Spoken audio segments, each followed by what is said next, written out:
Сәлеметсіңдер ме балалар? 2 сынып қазақ тілі пәні 48 сабақ. Сұраулы сөйлем тақырыбы. Бүгінгі сабақта сөйлем түрлерін анықтауды үйренетін боласыңдар. Балалар, менің каналыма тіркеліп, қоңырауша белгісін басуды ұмытпаңдар. Балалар, 46-шы жаттығуға қараймыз. Самат өзінің қарындасы Еңлікке өлең оқып отыр. Ал Еңлік болса өлеңдегі сұрақтардың жауабын таба алмай қиналды. Еңлікке көмектесейік. Ол үшін төмендегі өлеңді тиісті дауыс ырғағымен оқып, сұрақтардың жауабын дереккөздерден іздейік. Өлеңнің тақырыбы неге? Бұлттар неге ауады? Жаңбыр неге жауады? Шағыл неге көшеді? Жарық неге өшеді? Маса неге шағады? Жұлдыз неге ағады? Орман неге шулайды? Теңіз неге тулайды? Авторы Қадыр Мырзали. Ал енді балалар, өлеңнің мазмұны бойынша тапсырма орындайық. Өлеңнен сұраулық мағына беріп тұрған сөзді тап. Өлеңдегі сұраулық мағына беріп тұрған сөз бізде неге деген сұрақ екен. Ол өлеңде көтеріңкі екпінмен айтылып тұр. 47-ші жаттығу. Мына жайттарды білу үшін сұраулы сөйлемдер құрап жаз. Сабақтың басталатын уақытын, сыныптағы кезекшінің есімін, азаматтың сабақтан кешігу себебін, қазақ тіліндегі дауысты дыбыстардың санын біз қандай сұрақ қою арқылы біле алады екенбіз. Бірінші, сабақ нешеде басталады? Сыныпта кім кезекші? Азамат, сабақтан неге кешіктің? Қазақ тілінде қанша дауысты дыбыс бар? Осылай сұрақ құрастырсақ болады. Келесі 48-ші жаттығу. Өлеңді тиісті дауыс ырғағымен оқы. Ақ терек, көк терек.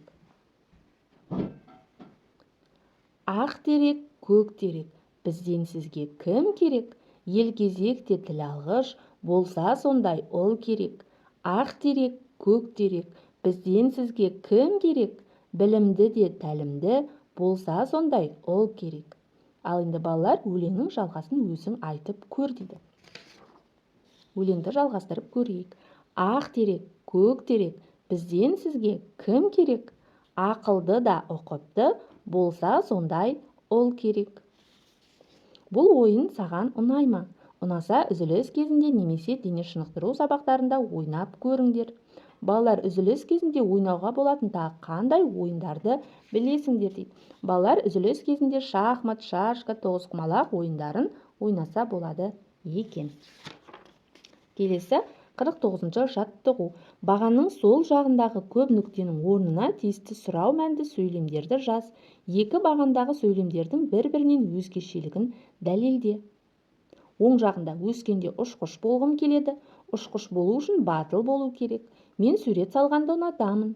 Әбілхан Қастеев сияқты суретші болғым келеді. Демек, бұл сұраулы сөйлемдерге жауаптар. Біз осы жауаптарға сұраулы сөйлемдер құрастыруымыз керек екен. Өскенде кім болғың келеді? Ұшқыш болу үшін қандай болу керек? Бос уақытыңда не істегенді ұнатасың?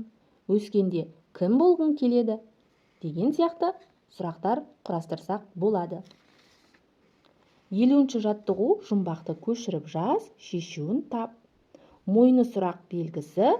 Бұл қандай көл құсы дейді. Балалар, бұл жұмбақтың жауабы аққу.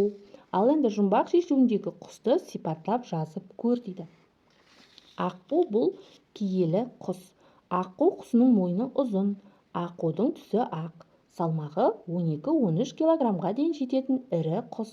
Кейбір аққу түрлері өзінің мойнының ұзындығының арқасында 1 метр тереңдіктегі су өсімдіктерімен қоректенеді. Балалар, сендер де осылай аққуды сипаттап жазсаңдар болады. Балалар, осымен бүгінгі біздің сабағымыз аяқталды. Барлық тапсырмалар сендерге түсінікті болды деген ойдамын. Келесі жаңа сабақта кездескенше сау болыңдар.